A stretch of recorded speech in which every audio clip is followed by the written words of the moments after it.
हमारा और आपका तो बड़ा पुराना नाता, इसी हॉल में भी हम काफी बार मिल चुके हैं और काफी सारी पत्रकार वार्ताएं हैं उनको संबोधित हमने किया है और आपने बहुत अच्छा कवरेज हमें दिया है, उसके लिए भी मैं आपका दिल से आभारी हूँ।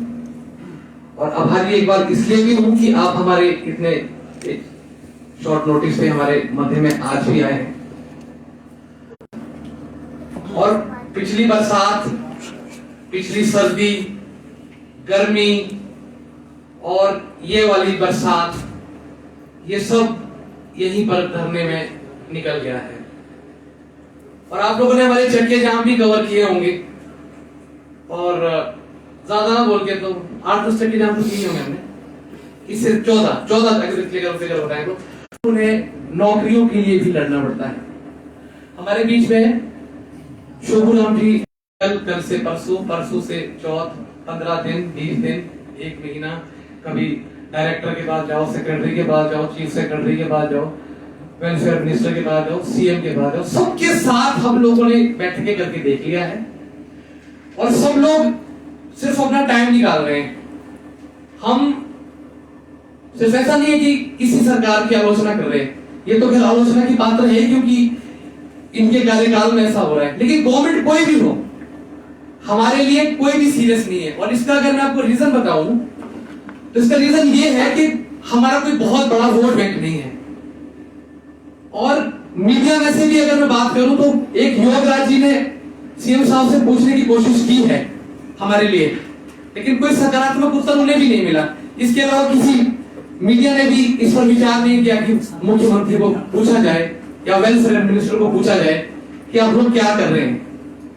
652 दिन का आंकड़ा बहुत बड़ा होता है और हिमाचल में जब भी विकलांगों को नौकरियां मिली है, वो चाहे मूक बधिर लोग हैं या ऑर्थोपेडिकली है, सबको ही लाभ तब मिला है जब हमारे ब्लाइंड लोगों ने आवाज उठाई है। 1198 दिन का जो पहला धरना हिमाचल में हुआ है वो माननीय शोभू राम जी मेरे बाई तरफ बैठे हैं, इनकी अध्यक्षता में हुआ है। और 1198 दिन आप सोच सकते हैं कितना तकलीफ दे समय रहा होगा, तब जाके कहीं सरकार जागी थी। उसके बाद एक 11 महीने का धरना हुआ था और उसमें मैं खुद सक्रिय था, तो तब जाके अब इतना पढ़ने लिखने के बावजूद, इतनी चीजें करने के बावजूद, जबकि अगर हम अपने बैकलॉग जो 100% ब्लाइंड है, जो रोस्टर पॉइंट कहता है कि पहले दो पद जो है वो 100% ब्लाइंड से भरे जाएं, उनसे ये नौकरियां भरो, ना कि अपने फेवरेट लोगों के जो फर्जी मेडिकल लेकर के आ जाते हैं उनसे ये भरे।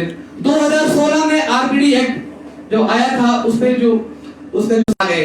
अब आप सोच लो कि 9 साल पहले भी जब लोग धरने में थे, उनमें से आज भी कुछ लोग हैं जिनको नौकरियां नहीं मिल पाई। कब वो अपनी जिंदगी में क्या स्ट्रगल करेंगे। वैसे ही ब्लाइंड को स्कूल लेट मिलता है, एजुकेशन लेट मिलता है, वो चीजों का संघर्ष है। तो आधा जीवन तो हमारे लोगों का वैसे ही है। तो उनकी जो पत्नी है वो टोटली ब्लाइंड है और वो पता नहीं किस तरह से उनको मैनेज कर रहे हैं और बेचारे यहाँ धरने में ही हमारे साथ ही रुकते हैं कि चल मेरे पति को कोई समस्या ना हो या कुछ ना हो। लेकिन गवर्नमेंट ने क्या इनकी कोई सुध ली? मुझे तो नहीं लगता कि इनके लिए कुछ भी सरकार ने किया है। इलाज तो वैसे भी मुफ्त में होता है लोगों का, वो तो होता ही है। अब मैं कुछ चीजें और इस मंच के माध्यम से सरकार को साफ कहना चाहूंगा कि ये ठगने और ठगाने का खेल बहुत हो गया। हमने हाथ जोड़ के भी देख लिए, हमने बहुत रिक्वेस्ट करके भी देख लिया है और हमने हर विश्वास भी करके देख लिया है। और अभी भी हमें चीफ सेक्रेटरी साहब से एक आश्वासन मिला है, लेकिन हमें पता है क्योंकि जब वो मीटिंग हुई थी तो वहां वो कह रहे थे कि अच्छा उन्होंने वो काम अभी तक किया ही नहीं। आज मैं उनको ऑर्डर करता हूं, जब हम उनके सामने आते हैं तब इन लोगों को याद आता है कि हमारे लिए कुछ करना भी है। हमने विश्वास करके देखा। 652 दिन बहुत होते, तो सोच लो कितनी बार हमें इन्होंने गोलियां दी होंगी, कितनी बार हमें कहा होगा कि चलो नहीं कल कर लेंगे। लेकिन अब बात इतनी है कि हमारी हजारों में वैकेंसीज बनती है। अगर शास्त्रों के शब्दों में कहूं तो इंद्रप्रस्थ से लेके हस्तिनापुर तक सब हमारा है। अगर हम लेने पे आ जाएंगे तो हमारे एक ऑफिस में 3 ब्लाइंड भाई भरने पड़ेंगे इनको, क्योंकि इन लोगों ने 1995 से लेके अभी तक किया ही कुछ नहीं है। जब यहाँ पर 8वीं तक पढ़ाने की सुविधा थी तब भी ये +2 मांग रहे थे नौकरी करने के लिए। पहले +2 तक स्कूल तो खोलो मेरे भाई, और जो वो स्कूल खुला वो भी हमारे संगठन की वजह से 2005-6 में जब उसका इनिशिएटिव हम लोगों ने लिया तब वो चीजें हुई हैं। और जो अगर कोई 1995 में आठवीं पास करके गया उसको पढ़ने के लिए नहीं मिला, या 5वीं पास करके गया उसको पढ़ने के लिए नहीं मिला, जब यहाँ पर सुविधाएं ही नहीं थी तो सरकारों से क्राइटेरिया कैसे मांगे। और वैसे भी 5वीं जो अनपढ़ लोगों के लिए हमारे ही पिछले धरने का नतीजा था कि जो अशिक्षित लोग रह गए हैं उनके लिए एक जो उनको अनकंडीशनली उनको रखा जाए, वो रखा जाता है सिर्फ कागजों में। हमारे जो 100% ब्लाइंड लोग हैं उन्हें जो है कुछ भी नहीं मिल रहा है। तो वही बात कर रहा था कि शास्त्रों बात की हस्तिनापुर से लेके इंद्रप्रस्थ तक हमारा है, और हम तो मात्र 5 गांव मांग रहे हैं, मात्र 5 गांव, अर्थात 100 से 150 200 वैकेंसी हमें दे दो और जेन्युइन लोगों को एडजस्ट करो। बाकी आप लोगों ने ठीक है नहीं भरने, लोगों हमारे बैकलॉग नहीं भरने, कोई बात नहीं, लेकिन जो लोग डिजर्व करते हैं, जो लोग मेहनत करके आए हैं, जो लोग इतने धक्के खा के आए हैं, 652 दिनों से यहाँ रह रहे हैं, लोगों ने अपनी टांगे तुड़वा दी है। जिस बंदे को भी चोट लगी है धरने में, जो आपने वीडियो बनाया था, उससे पहले इस भाई का जो अनशन है वो 17 दिन से अनशन किया पिछले धरने में, और 1994 में ये स्कूल आया था। 31 साल इस आदमी को जूझते हुए हो गए। इसकी एक पत्नी है जो टोटली ब्लाइंड है। कब ये अपना घर बनाएगा, कब ये सेटल होगा? क्या ये सरकार की जिम्मेवारी नहीं है? सरकार की जिम्मेवारी ये सिर्फ इसलिए नहीं है क्योंकि हमारे पास वोट बैंक नहीं है। मैं आज आपके माध्यम से गवर्नमेंट को ये चेतावनी देना चाहता हूं, और मैं बहुत छोटा आदमी हूं सरकार को ये बोलने के लिए, लेकिन हम इतने मजबूर हो गए हैं कि मरता क्या ना करता कि अब ये ठगने और ठगाने का खेल बिल्कुल नहीं चलेगा। वो चाहे गवर्नमेंट है, वो चाहे ब्यूरोक्रेसी है, वो चाहे कोई मर्जी है, ये खेल बिल्कुल भी नहीं चलेगा। 19 तारीख से विधानसभा शुरू हो रही है।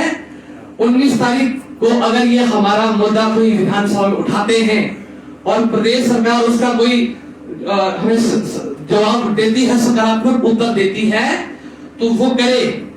अगर ये नहीं होता तो अब मैं बताना चाहता हूं कि हमारी अगली रणनीति क्या है, और इसको हम डे बाय डे एग्जीक्यूट करेंगे। हमारा सबसे पहले शुरू हो जाएगा आमरण अनशन, उसके लिए सरकार उत्तरदायी होगी। उसके बाद हमारा एक डेलीगेशन यहाँ से दिल्ली जाएगा राहुल जी के पास, जो उन्हें बताएगा कि जो लोग आपने हिमाचल में चुन के हमारे को जो बिठा रखे हैं, ये कितने संवेदनशील है, ये इनकी संवेदनाएं किस हद तक मर चुकी हैं। हम राहुल गांधी जी से भी जाके मिलेंगे। और मेरे कुछ साथी तो ऐसे हैं जो ये बोल रहे हैं कि पंकज भाई अगर इन्होंने कुछ भी नहीं किया तो हम विधानसभा के बाहर आत्मदाह कर लेंगे, और वो कर लेंगे भी, क्योंकि हमारे पास अब कोई चारा नहीं है। और हम कोई इनसे भीख नहीं मांग रहे हैं, हम कोई इनसे वो नहीं मांग रहे कि हमारे लिए पोस्टें क्रिएट करो। हम सिर्फ ये कह रहे हैं कि जो हमारा अधिकार है, जो 1995 से हमारा बैकलॉग यहाँ पर खाली है, अगर उसका 10% हिस्सा भी आप लोग सही से भर लेते हैं तो हमारा काम हो जाएगा। और दूसरी बात यह है कि आज तक इन्होंने जितना ठगना था ठग लिया, हमें जितना हमने मानना था हमने मान लिया। ये हमारी बातों को गीदड़ भक्की ना समझे। हम डेफिनेटली 19 तारीख से विधानसभा जब शुरू होगी तो हम जो मैंने आज बातें आपसे कही हैं, ये सारी बातों को हम अमल में लाएंगे। और एक कारण मुझे ऐसा भी लगता है कि जब हम जाते हैं ना, इन लोगों को यही नहीं पता कि हमारे से काम क्या लेना है। अगर हमारी आंख ही खराब है, क्या हम अपना फोन नहीं चलाते, या हम अपने लैपटॉप्स नहीं चलाते, अपने कंप्यूटर्स नहीं चलाते, हम पढ़े लिखे नहीं है क्या? और अब तो सारा काम वैसे भी डिजिटली होता है, तो कहाँ इनको दिक्कत आ रही है? और इसका कारण ये है कि इन बड़े घरों में ना कोई ब्लाइंड बच्चा पैदा नहीं हुआ। जब अगर इनमें से 2-4 के घर में 2-2 अंधे पैदा हो जाए तब इनको पता लगेगा कि कितना जूझना पड़ता है, कितना हमारा लाइफ जो है वो स्ट्रगलफुल है। या 24 घंटे के लिए ब्लाइंड फोल्ड लगा के अगर ये लोग महसूस करें तो इन्हें पता लगे कि कितना मुश्किल है। उसके बाद भी जब अचीव करके आते हैं तो फिर आ जाके वही बातें होती है। ऐसा ये तो चलो आज नौकरी की बात है। अगर कभी फिर मैं बात करूंगा कि जो मेरा प्रोफेशनल लाइफ है, बीइंग अ सिंगर, मुझे भी इतना वर्चस्व बचाने के लिए कितना कुछ करना पड़ता है। जहाँ ये बात करते हैं नाइट काम करेगा यार, ब्लाइंड है ना, ज्यादा तो बहुत सारी चीजें कि उन चीजों के लिए हम आज नहीं आए। और पत्रकार बंधुओं से मैं सिर्फ इतना निवेदन चाहता हूं कि मानवता के नाते मेरे भाइयों इस खबर को बहुत अच्छे से लगाना, हाथ जोड़ के आपसे निवेदन है, इस खबर को ऐसे लगाना कि पूरे हिमाचल में लोगों को पता चले कि दृष्टिहीन लोगों के साथ क्या हो रहा है, और जो घरों में बैठे हुए दृष्टिहीन लोग हैं उन तक ये बात पहुंचे कि आप लोगों की अधिकार की लड़ाई किस स्तर पर लड़ी जा रही है। तो आपको घर में बैठने की जरूरत नहीं है, आप आइए, अपने जैसे साथियों से मिलिए और अपने जैसे साथियों का आप सहयोग करिए। बातें बहुत सारी हैं कहने को, लेकिन हमारे बीच अभी हमारे सीनियर शोभा भी हैं, तो ये भी अपना वक्तव्य देंगे। मैं सिर्फ इतना कहना चाहूंगा कि अगर मैंने किसी की भावनाओं को आहत कर दिया हो तो उसके लिए मैं क्षमा चाहता हूँ। एक बहुत छोटा सा आदमी हूँ, बहुत छोटा सा कलाकार हूँ, लेकिन जो ये भी बात सच है कि हम तो सिर्फ अंधे ही हैं, लेकिन ये जो सरकार है ये अंधे के साथ साथ बहरी भी है, और दिमाग तो इनका है, ब्यूरोक्रेसी, वो इनको वैसे ही मिसगाइड करती रहती है हमारे मामले में कम से कम। बाकी नहीं बोलता मैं, और ही कोई विवाद में मुझे फंसा ले, और ना हमें कुछ लेना किसी चीज से, लेकिन हमारे मामले में तो ना ब्यूरोक्रेसी को कुछ करना है ना नेताओं को कुछ करना है।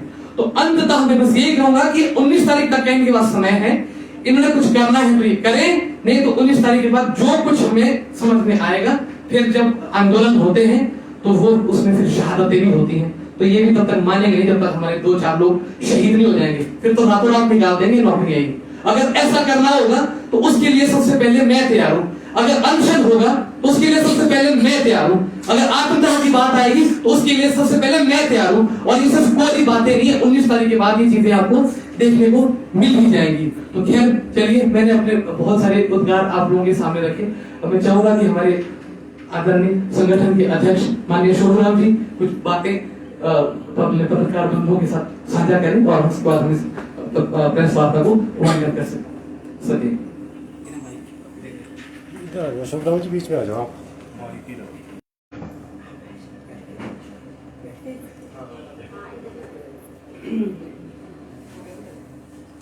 सबसे पहले तो मैं यहाँ पर आए सभी पत्रकार बंधुओं का हार्दिक अभिवादन करता हूँ, और उसके बाद वैसे तो हमारे साथी पंकज जी ने बहुत कुछ बता दिया है, बहुत सारा जो कहना था वो यहाँ पर बोल दिया है, लेकिन फिर भी थोड़ी सी बातें मैं जो कहूँगा वो ये है कि पिछले 652 दिनों से जो हमारा ये धरना चला हुआ है, इसमें कई तरह के आयाम बीच में आए, जैसे कि कई बार चक्का जाम हुआ, आपने देखा होगा कि सुबह से शाम तक चक्का जाम रहा। जब सरकार को लगा कि अक्सर ये जो लोग हटेंगे नहीं तो अंदर हमें बुला लिया, बुलाने के बाद मीटिंगें हुई, और यहाँ तक कि मीटिंगें हमारी 4-5 बार तो ये हमारे जो भारत साधक मंत्री हैं कर्नल धनीराम शांडिल जी, इनके अध्यक्षता में भी हुई और चीफ सेक्रेटरी की अध्यक्षता में भी हुई। लेकिन हमारी एक मांग थी इनके साथ, हमने कहा था कि हमारी एक ऐसी मीटिंग हो जिसमें मुख्यमंत्री जी स्वयं आए और सभी उसमें विभागीय सचिव आए, ताकि पता चले कि वास्तविकता क्या है। लेकिन मुख्यमंत्री जी के पास हमारे लिए टाइम देना नहीं हो पा रहा है। वो हालांकि कह सकते हैं कि मुख्यमंत्री जी हमें टाइम दे ही नहीं रहे हैं, उन्हें पता नहीं हमारे साथ बैठने में हेजिटेशन होती है, या ब्लाइंड के साथ उन्हें बैठना पसंद नहीं है, या कुछ इस तरह की बातें लगती। क्योंकि जब भी कभी हमने सीएम जी का मतलब मुख्यमंत्री जी का प्रोग्राम हमने देखा तो कई जगह वो ऐसी जगह पे चले जाते हैं जहाँ उनका प्रोग्राम होता भी नहीं है, वहाँ भी वो चले जाते हैं। जब वो अनशेड्यूल्ड कार्यक्रम ऑर्गेनाइज कर सकते हैं अपने प्रोग्राम में, तो क्या वो सेक्रेटरी में बैठ करके हमारे साथ 1 घंटा बैठ के बातचीत हमारी सुन नहीं सकते, हमारी समस्या के ऊपर ध्यान केंद्रित तो कर नहीं सकते। तो इससे पता चलता है कि हमारे जो प्रदेश के मुख्यमंत्री जी हैं वो ही हमारे इस वर्ग के प्रति संवेदनशील नहीं है, वो सिर्फ बातों में ही है जो कुछ है जिसका खमियाजा आज हमें भुगतना पड़ रहा है। और उन्हीं की नेग्लिजेंसी की वजह से हमारा ये आंदोलन इतना लंबा जो है खींचा है। आज हमें प्रेस कॉन्फ्रेंस करने जा रहे हैं, इसीलिए करने जा रहे हैं क्योंकि बहुत समय हो गया हम लोगों को ये प्रक्रिया करते हुए। जिस तरह से कि आप देख रहे हैं कि 652 दिनों में कितनी बार हमने चक्का जाम किया, कितनी बार हमने छोटे स्तर पर और बड़े स्तर पर हर स्तर पे हमने आंदोलन किए, लेकिन सरकार का कोई भी सकारात्मक जवाब हमें नहीं मिला। हालांकि पीछे मीटिंग हुई थी, उसमें सरकार ने कहा कि हमने आपके बैकलॉग को लेकर के जो है बहुत सारी जो है प्रक्रियाएं शुरू कर दी है, हमने हर विभाग में एक नोडल अफसर बना दिया है जो इस बैकलॉग की जांच करेगा। लेकिन ये सब मतलब एक इसमें कह सकते हैं गुफा है एक प्रकार का, हम लोगों को सिर्फ ठगने का। तो हमने जो देखा कि सरकार 2 साल के इस आंदोलन में अभी तक जहां से शुरुआत की थी सरकार अभी भी उसी पायदान पे खड़ी है, जबकि हमारे को ये दिन 652 पूरे करने पड़ गए हैं, लेकिन सरकार अभी भी वहीं खड़ी है जहां से सरकार हमारे मामले को लेकर के चली थी। हमने स्वयं आरटीआई कलेक्ट करके बड़े बड़े विभागों से हमने जो आरटीआई कलेक्ट की जो अलग ये दायित्व सरकार का था, सरकार डाटा कलेक्ट करती तो हमें बताती, तो शायद हमें लगता कि सरकार कुछ कर रही है, लेकिन सरकार के पास ये डाटा नहीं है। जो डाटा हमने कलेक्ट किया, हमारे पास ये डाटा मौजूद है आते के रूप में, हम आपको इसकी कॉपी यहाँ पर दे देंगे। वैसे मैं थोड़ा आपको बता देता हूँ छोटा जो भी हमारे पास है। जैसे हमारे पास सबसे पहले आता है एजुकेशन डिपार्टमेंट, ये जो उसके लिए एजुकेशन है, आजकल इसके 2 पार्ट कर दिए गए हैं। एक जो है जो +2 लेवल का जो सिस्टम अलग कर दिया है, और कॉलेज और यूनिवर्सिटी शायद अलग कर दिया इन्होंने। पहले एलिमेंट्री होता था, एलिमेंट्री में ये पहले क्या करते थे, MTS भर दिए जाते थे। MTS तो MTS जो एक ऐसी पोस्ट है जो कि पार्ट टाइमर जॉब है, उसमें ना तो कोई रिजर्वेशन लागू होती है और ना ही किसी प्रकार का उसमें हमारे लोगों को लाभ मिलता था, क्योंकि हम लोग खुद भी इस चीज़ को डिजॉल्व नहीं करते थे, क्योंकि उसमें काम ही ऐसा होता था पानी भरने का या जो भी स्कूल में साफ सफाई का काम होता था, जो ब्लाइंड व्यक्ति नहीं कर सकता है। तो इसमें 2 भी लोग कर सकते थे, लेकिन उनको भी सरकार ने चांस नहीं दिया। उसके बाद जब ये रेगुलराइज करते हैं लोगों को, तो उसका हमने जो डाटा कलेक्ट किया था, तो इन्होंने हमारे को जब 2 महीने पहले जो डाटा आया एजुकेशन डिपार्टमेंट से, यहाँ पता चला कि इनके पास 9,843 जो वैकेंसीज है वो क्लास 4 में सैंक्शन है।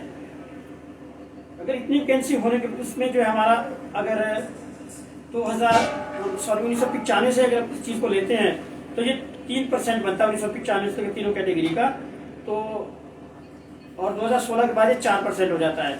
तो हमने तो इसमें कोई भी वो नहीं निकाला, लेकिन हम जो अपना एक छोटा सा डाटा हमने अपना निकाला, तो ये बनता है कि 9,843 वैकेंसीज में हमारी कम से कम क्लास 4 में ही 96 या 97 के नियर अबाउट वैकेंसीज बनती है, और चारों कैटेगरी के 386-87 के आसपास बनती है ये 4% के हिसाब से।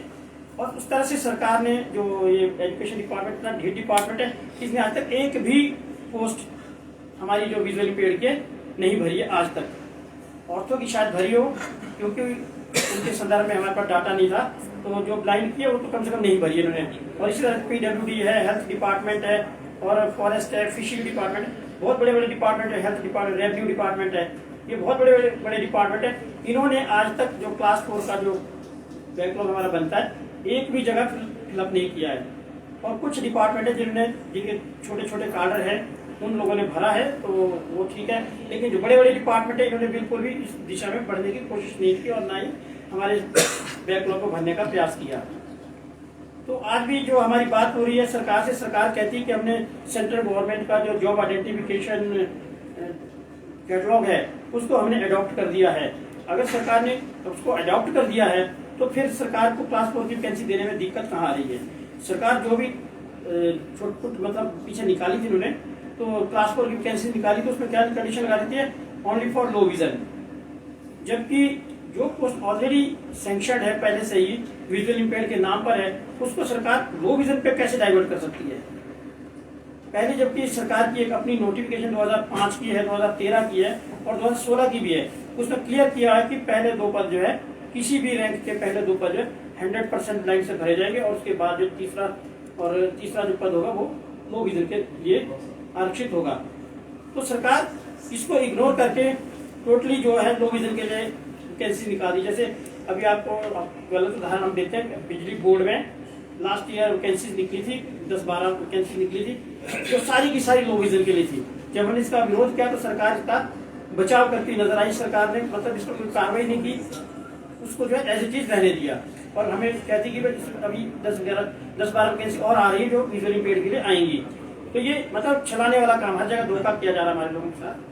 तो इसी वजह से आज हमको ये प्रेस कॉन्फ्रेंस करने के लिए बाध्य होना पड़ा, और आप सब लोग इसमें आए हैं, तो इसके लिए मैं आप सबका एक बार फिर से धन्यवादी हूँ, क्योंकि मैं चाहूँगा कि आज आप हमारी इन समस्याओं को अपने माध्यम से सरकार तक पहुँचाएंगे, और आपके जो भी क्वेश्चंस होंगे वो आप कर सकते हैं, आपके क्वेश्चंस का जवाब दिया जाएगा। उससे पहले हमारे दिल्ली से पहुँच गए, हाँ, तब दिल्ली से हमारे जो राष्ट्रीय अध्यक्ष हैं तो यहाँ पहुँच चुके हैं अनिल वर्मा जी।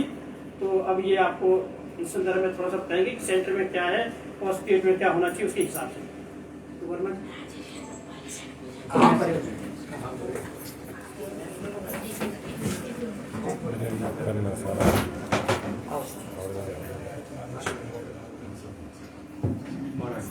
आगे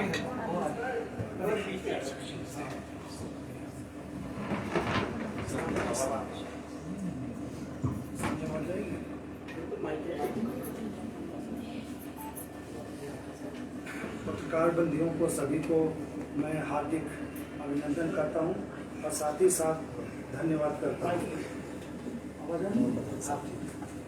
साथियों, ऐसा है कि पहली बात तो ये है कि हमें सड़क पे दृष्टिबाधित साथियों को आंदोलन क्यों करना पड़ता है, जबकि हम वही मांग करते हैं जो कानून के दायरे में है। जो भी 4th क्लास की बात, बैकलॉग की बात की जाए या पेंशन की बात की जाए या किसी भी मुद्दे की बात की जाए या जो रिटायरमेंट की है, सभी स्टेट में 60 साल है, हिमाचल प्रदेश में 58 साल है, उसकी भी मांग की गई थी कि 60 वर्ष की जाए। तो ऐसे बहुत सारे मुद्दे हैं। लेकिन गवर्नमेंट ऑफ इंडिया की जो कमेटी है वो पोस्ट को आइडेंटिफाइड करती किस किस पद पे दृष्टिबाधित साथी काम कर सकता है, और कानून जो है जो 4% का हमारा रिजर्वेशन का कोटा है वही मांग करते हैं। और इसके लिए 3-3, 4-4 साल तक हमें सड़क पे आंदोलन करना पड़ता है, धरना प्रदर्शन करना पड़ता है, जबकि कानून जो सरकार ने ही बनाया और उसी को इम्प्लीमेंट करने की आवश्यकता है, क्योंकि सरकार इम्प्लीमेंट करती नहीं है। जैसे मैं आपको एक उदाहरण दूं, मान लीजिए कोई भी विभाग की वैकेंसीज जितनी निकलती हैं उसी के साथ जो हमारा रिजर्वेशन कोटा बनता है। आज में क्या हुआ कि हमारे एक साथी को पुलिस ने धक्का दे दिया और जाकर नीचे गिरा, हॉस्पिटलाइज होना पड़ा। तो ऐसी सरकार के द्वारा, जो पुलिस के द्वारा अत्याचार किया जाता है, क्योंकि सड़क पे हमें ना आना पड़े ऐसी स्थिति हो, क्योंकि कानून सरकार बनाती है और उसी को इम्प्लीमेंट करने की आवश्यकता है। चाहे एजुकेशन डिपार्टमेंट की बात की जाए, और वैसे भी आपको ये बताना चाहूँगा, क्योंकि 4th क्लास के हमारे पास ज़्यादा दृष्टिबाधित साथी, तो 4th क्लास की अगर हमें वैकेंसी नहीं मिलेंगी, और उन्हीं वैकेंसीज की हम बात करते हैं जो आइडेंटिफाइड हैं, जिस पद पे दृष्टिबाधित आसानी से कार्य कर सकता है, वो भी सरकार के द्वारा आइडेंटिफाइड है। कोई ऐसा नहीं किसी ने प्राइवेट कंपनी ने किया हो, वो सरकार के द्वारा कमेटी का गठन होता है और वही आइडेंटिफाइड करती है, वही वैकेंसीज हमें चाहिए। हमें कोई पुलिस या फौज में नहीं जाना, लेकिन जिस पद पे हम काम कर सकते हैं, जो पद चिन्हित हैं, वो हमें प्रॉपर दे दिए जाएं और हमें रोड पे ना। आप सभी से यही निवेदन है कि हमें आप इस प्रकार से मीडिया, प्रिंट मीडिया का सहयोग होना चाहिए कि हमें कानून के अंतर्गत जो भी सरकार ने निर्धारित किया हो, जिस विभाग में या जिस चाहे पेंशन की बात की जाए। अब देखिए, एक छोटा राज्य है गोवा, वहाँ 3000 से ज़्यादा पेंशन मिलती है, और आपका दिल्ली में 2500 पेंशन मिलती है। लेकिन यहाँ बार बार रिवाइज की भी बात की जाती, मांग की जाती कि पेंशन बढ़ाई जाए, लेकिन विकलांग पेंशन नहीं बढ़ती है। तो ऐसे बहुत सारे मुद्दे हैं जिसमें सरकार कार्य नहीं करती, इम्प्लीमेंट नहीं करती। अगर कानून के अंतर्गत सरकार इम्प्लीमेंट कर दे तो हमें रोड पे आने की आवश्यकता नहीं है। आप सभी से यही निवेदन है कि हमारी मांगों को आप रेखांकित करें, अपने मीडिया, प्रिंट मीडिया के माध्यम से सरकार तक पहुंचाएं, जिससे हमें रोड पे ना आना पड़े। और जो हमारी समस्याएं हैं, सरकार के जो मंत्री हैं वो बहुत आसानी से, इतना मीठा बोलते हैं, इतनी आसानी से हमारी बात सुन भी लेते हैं, लेकिन दुर्भाग्य की बात है कि इम्प्लीमेंट नहीं होता। अभी एक बैठक हुई थी, अभी क्या कई बैठक होती रहती हैं, लेकिन उसमें बस बात सुन ली जाती है, लेकिन इम्प्लीमेंट नहीं। अगर उसी पे 1-2 पॉइंट पे इम्प्लीमेंट हो जाए तो हम आशावादी बने और आगे ये उम्मीद रहे कि हाँ, हमारी बात सुनी जा रही, हमारी मांगें मानी जा रही, हमें रोड पे आने की आवश्यकता नहीं। लेकिन बैठक बहुत अच्छी हो जाती है, लेकिन बाद में परिणाम 0 होता है। तो आप सभी से निवेदन है कि अधिक से अधिक हमारी बातों को सरकार तक पहुंचाएं, और जो भी आप सभी के प्रश्न होंगे उनके लिए उत्तर दिए जाएंगे। धन्यवाद। Thank you sir. Any question?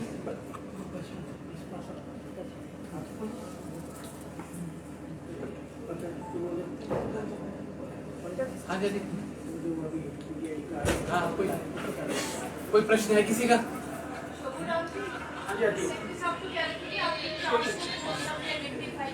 एक मिनट, आपकी आवाज थोड़ी पहुंच नहीं रही है यहाँ तक। आपकी 400 पोस्ट जो है वो सरकार ने आइडेंटिफाइड की है, ऐसा सेक्रेटरी साहब बोल रहे हैं। हाँ, ये मैं आपको बताता हूँ। इसमें ऐसा है जी, इसमें जो 400 वैकेंसी ये बता रहे हैं, उसमें से ये बता रहे हैं लेक्चरर और टीजीटी और जेबीटी की। तो इन केसेस के लिए हमारे पास कैंडिडेट ही नहीं है, तो इन पोस्टों का आइडेंटिफाइड करना ना करना तो एक ही बात है। अब जो जिस पोस्ट के लिए हमारे पास कैंडिडेट हैं हमको वो चाहिए, ना कि वो चाहिए जो हमारे पास है ही नहीं। अब देखो लेक्चर ये लगाएंगे, वो भी स्वाभाविक है, जब स्टेट में हमारे लिए +2 स्टैंडर्ड से आगे स्कूल ही नहीं है, अगर थोड़े बहुत लोग हमारे पढ़ भी रहे हैं जैसे तैसे, तो उनकी संख्या मात्र होगी तो 10-12 ही होगी। तो ये 400 बताते हैं, अभी कह रहे हैं कि 14 लेक्चरर की वैकेंसी और आ गई है, तो लेक्चर कहाँ से लेके आएंगे? जिनके अपने जो लोग फेक मेडिकल बनाते हैं वही लोग आगे आते हैं और उन्हीं को घोषित करके हमें हमारे नाम की खाना पूर्ति कर देते हैं। हमारे जेन्युइन केस वो ये है कि ब्लाइंड के लिए आइडेंटिफाइड पोस्ट है, जिस पर केवल ब्लाइंड मतलब ओनली फॉर विजुअल इम्पेयर्ड जो होता है, जो जिसको 100% विजुअल इम्पेयर्ड है, जैसे हमारे धंधे में बैठे हुए लोग, इनको आवश्यकता है तो आप पोस्ट उनके सॉर्ट आउट करोगे पहले, या लेक्चरर या टीजीटी या जेबीटी निकालोगे पहले। और जेबीटी तो वैसे भी 100% ब्लाइंड की पोस्ट ही नहीं है, और वो तो वैसे भी लोविजन की पोस्ट है। वो क्लास 4 की बोल रहे थे, ये वाली नहीं बोल रहे नहीं मैडम, क्लास 4 का भी हमने देखा डाटा, हमारे को अभी परसों चौथे मीटिंग और थी हमारी, तो वहाँ पर सिर्फ एक पोस्ट टाइम ने जो IPR में आई है क्लास 4 की, ओनली 1, और एक ही उसमें लिपि की है जो आई है, डिसमिस की आई है, वो 2 ही पोस्टें जो क्लास 3 और 4 की आई है, बाकी कोई पोस्ट नहीं आई है। जो बोल रहे हैं ये सिर्फ गणना मतलब आंकड़े दे रहे हैं, बाकी इसके ऊपर भरने का जो शेड्यूल होता है, जिस तरह से अप्रूवल आती है कि इन्हें भर दिया जाए, तो वो प्रोसीजर अभी नहीं हुआ है। पीछे जब चीफ सेक्रेटरी से बात हुई थी तो चीफ सेक्रेटरी साहब ने ये कहा था कि आपकी वैकेंसी मतलब 1 टाइम तो नहीं भरी जा सकती, पर इसके लिए हमको कैबिनेट से मंजूरी लेनी पड़ेगी।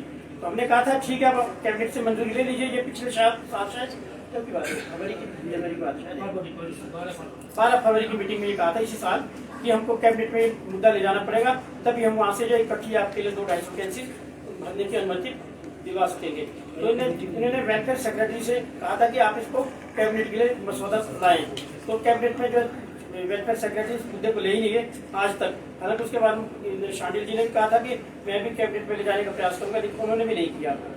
तो आज तक हमारा मुद्दा कैबिनेट में नहीं गया, जबकि आए दिन सरकार कैबिनेट में 500 कभी 600 जनरल की वैकेंसी जो है रिकमेंड कर रही है। और इसमें एक चीज मैं और कहूंगा कि जो ये आइडेंटिफाइड पोस्टों की बात भी कर रही है, तो ये इसमें जो लेटर आएगा, इंटरव्यू लेटर, उसमें लिखा होगा कि ये पोस्ट ब्लाइंड के लिए है, लेकिन जब उसको दिया जाएगा तो वो विजुअली इम्पेयर्ड से भरा जाएगा। ये इस स्टेट की सबसे बड़ी दिक्कत है। मतलब यहाँ लोगों को ये भी नहीं पता कि ब्लाइंड लोगों से कैसे काम लेना है। नहीं, वो तो आपने ठीक बोला पंकज जी, वो मुझे भी बोल रहा था ना, कितने मुश्किल होता है काम लेना है। हाँ, क्या करेंगे, हम क्या करवाएंगे, वही तो बात है नहीं, ना। अगर काम नहीं कर पाता, मान लीजिए नहीं कर पाएगा कोई काम, तो क्या मतलब अगर कोई व्यक्ति मान लीजिए ऑन द जॉब कोई डिसेबल हो जाता है, 100% डिसेबल हो जाता है, कानून तो सरकार मान लीजिए अगर डिसेबल हो जाता है, तो क्या सरकार उसको जॉब से रेस्ट्रिकेट कर देगी? और हमारे लोग नहीं है इतने निकम्मे, पढ़े लिखे हैं। हमारे लोग नहीं, हमारे सब लोग काम करते हैं, लेकिन सरकार काम देना नहीं चाहती, करवाना नहीं चाहती, क्योंकि कंप्यूटर में हम जब लोग बोलते हैं कि इसमें सॉफ्टवेयर डलवा के अब तो सब डिजिटल है, दीजिए, तो हाँ। सरकार कहती है कि सॉफ्टवेयर डालेंगे, पता नहीं कौन सा फंक्शन छेड़ देंगे, हमारे को काम करने में दिक्कत हो जाएगी। अगर आपको दिक्कत हो जाएगी तो उसके लिए अलग से कंप्यूटर डिप्यूट कर दो, फिर आपको दिक्कत होगी, आप अपने कंप्यूटर पर अपना काम और कीजिए। मैं ऐसे लोग गिना हमारे सकता हूँ को उंगलियों पे काम करने जो दीजिए। कि कंप्यूटर चलाते हैं अपने ऑफिस में सबसे अच्छा, जो लोग देखते हैं उनसे भी अच्छा। एक लड़का हमारा रोड में लगा हुआ रंजीत, वो कितना बढ़िया, एक लाभ सिंह, कितने मतलब सैकड़ों लोग हम गिना सकते हैं जो